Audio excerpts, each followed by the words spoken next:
মাছ গেল জালে ছপাক ছপাক, আজ আমরা খাবো বিরিয়ানি ঝপাক ছপাক। 3 ডায়লগ বাজি ছাড়ো, বিরিয়ানি করতে চলো।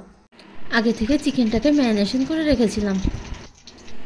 এবার তেলের মধ্যে পেঁয়াজগুলোকে দিয়ে ব্রাউন করে ভেজে নেব। আর আমরা আগে থেকে যে চিকেনটাকে ম্যারিনেশন করে রেখেছিলাম তার মধ্যে দিয়েছিলাম আদা রসুন বাটা, টক দই, লবণ, হলুদ আর কাঁচা লঙ্কা দিয়ে ভালো করে ম্যারিনেশন করে রেখেছিলাম। এবার ভাজা পেঁয়াজগুলো একটা পাত্রে তুলে রাখবো। পেঁয়াজগুলো ব্রাউন কালার হয়ে গেছে। এবার কড়াইতে আর একটু তেল দিয়ে তাতে তেজপাতা, কেটে রাখা পেঁয়াজগুলো দিয়ে ভালো করে নেড়ে নেব। পেঁয়াজটাকে একটু লাল লাল করব, তারপরে তার মধ্যে আমরা ম্যারিনেশন করা চিকেনটাকে দিয়ে দেব। এই চিকেনটাকে আগে থেকে ম্যারিনেশন করে রাখলে টেস্টটা আরও দারুণ আসবে। এর জন্য চিকেনটাকে আগে থেকে ম্যারিনেশন করে 40 থেকে 45 মিনিট রেখে দিতে হবে। এবার ম্যারিনেশন করা চিকেনগুলোকে একে একে কড়াইয়ের মধ্যে দিয়ে দেব। তারপরে চিকেনগুলোকে ভালোভাবে কষিয়ে নেব যতক্ষণ চিকেন থেকে তেল না ছাড়বে। চিকেনটা কষানোর সময় ভালোভাবে খেয়াল রাখতে হবে নিচে থেকে যেন লেগে না যায়, কারণ এতে দই দেওয়া আছে। দই দেওয়া জিনিস খুব তাড়াতাড়ি লেগে যায়। এবার আমাদের চিকেনটাকে কষানো হয়ে গেছে।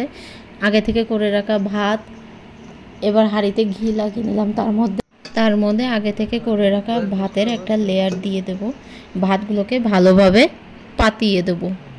তারপরে ওর উপরে একটু লবণ, একটু বিরিয়ানি মশলা,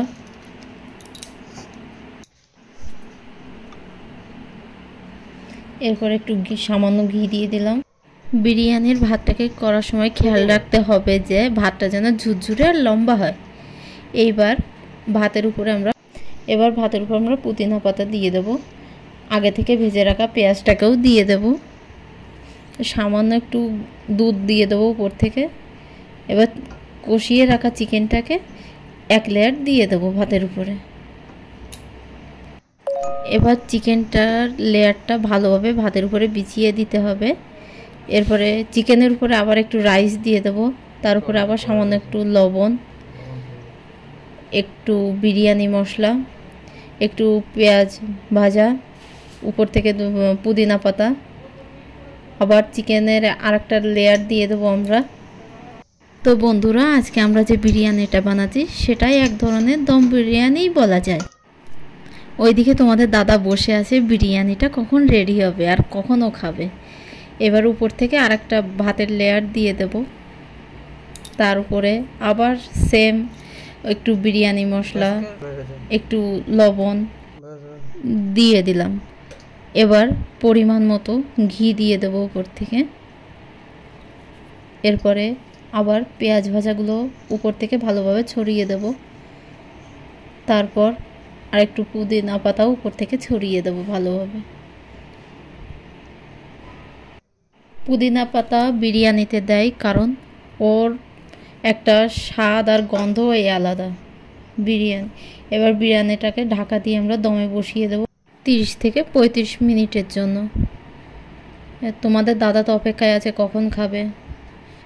এবার দেখো, তোমার দাদাকে দিয়ে দিলাম বিরিয়ানিটাকে, সাথে রায়তা, স্যালাড।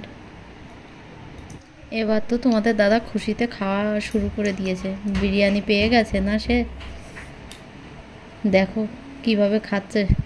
অনেকক্ষণ অপেক্ষার পরে বিরিয়ানিটা ফাইনালি আমিও পেয়ে গেলাম।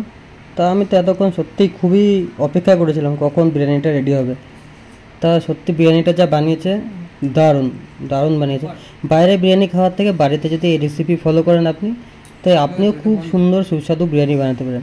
আর এই চিকেন লেগ পিস এই এক একটা লেগ পিস যদি আপনার পাতে চলে আসলো, তার মানে তো আপনার দিন হয়ে গেল। ওয়া, চিকেন লেগ পিস মনে পড়ে কি আপনাদের এই ভিডিওটা?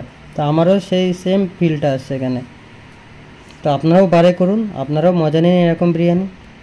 শুধু তোমাদের দাদা নয়, এবার আমিও শুরু করলাম খাওয়া। সত্যি কথা বলতে আমিও ভাবছিলাম কখন আমিও খাওয়া শুরু করব বিরিয়ানিটা। দারুণ। এবার আমিও তোমাদের দাদাকে দেখিয়ে দেখে লেগ পিসটা খেলাম।